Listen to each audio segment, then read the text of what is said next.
It was a Friday night in September, and like most 19-year-olds, Kenneka Jenkins just wanted to have fun. She had plans with friends to go to a hotel party at the Crowne Plaza in Rosemont, just outside of Chicago.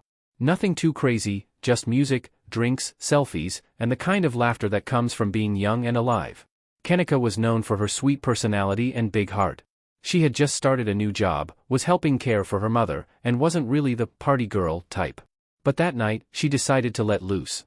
She dressed up, met with friends, and headed out. The party was held in a room on the 9th floor of the hotel. The girls arrived around 1 a.m. It was already buzzing with energy, about 30 people crammed into a small space, phones flashing, music pulsing, and alcohol flowing freely. Some of the faces were familiar, others weren't. But Kenneka wasn't worried. She trusted her friends. Videos from the party surfaced later, showing people laughing, smoking, drinking. But there was a strange tension in the air. Kenneka looked uncomfortable in some clips, even dazed. Her friends claimed she had only one drink, but witnesses would later report that she was acting strange, like she was drugged. Then, sometime around 3 a.m., Kenneka disappeared. Her friends said they had left her briefly in the hallway to grab her phone and keys from the hotel room. When they returned, she was gone. At first, they thought she had wandered off or maybe gone to the bathroom. But minutes turned to hours, and Kenneka didn't answer her phone. The hotel staff refused to help without an official missing person report. By 6 a.m., her friends called her mother. And that's when the nightmare began. Teresa Martin, Kenneka's mother, raced to the Crowne Plaza as soon as she heard the news. The hotel staff were polite but firm, they couldn't release security footage without a police request. But Teresa knew something was wrong. She kept pushing, demanding answers, refusing to be dismissed. By Saturday afternoon, the Rosemont police were involved. They began reviewing the hotel's surveillance cameras.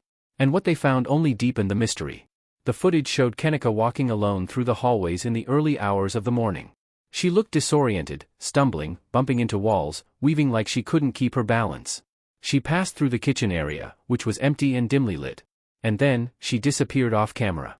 At 12:24 a.m. on Sunday, nearly 24 hours after she vanished, hotel staff discovered Kenneka's body in an unused freezer in the basement kitchen.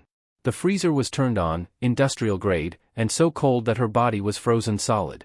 Her hair was matted. Her jeans were wet. One of her shoes was off. She had no external injuries, no signs of a struggle. The official autopsy would later state that Kenneka died of hypothermia, with alcohol and epilepsy medication found in her system. The ruling? Accidental death. But that didn't sit right with anybody. How did she end up in a freezer, in a section of the hotel she had no reason to be in? Why didn't the hotel staff find her sooner?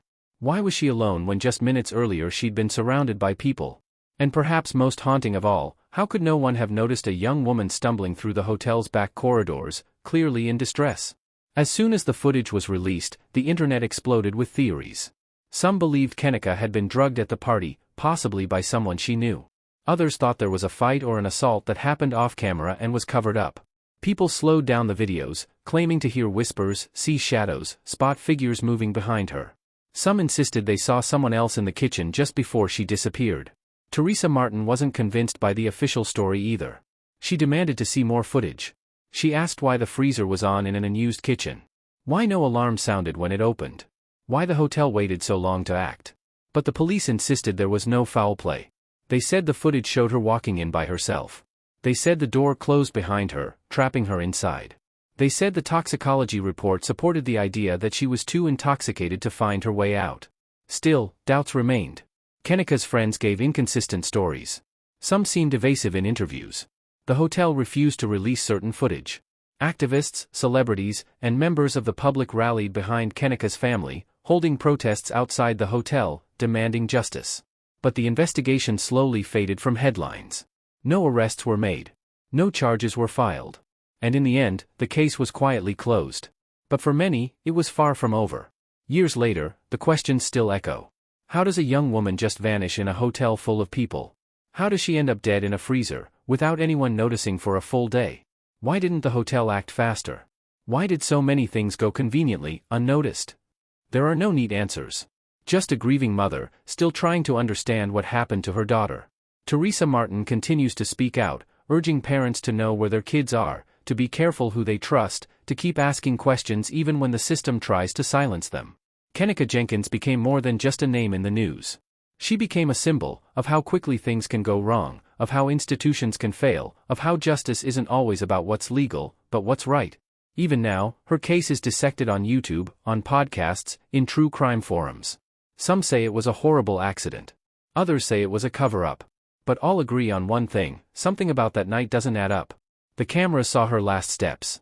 But they didn't see the truth. And maybe they never will.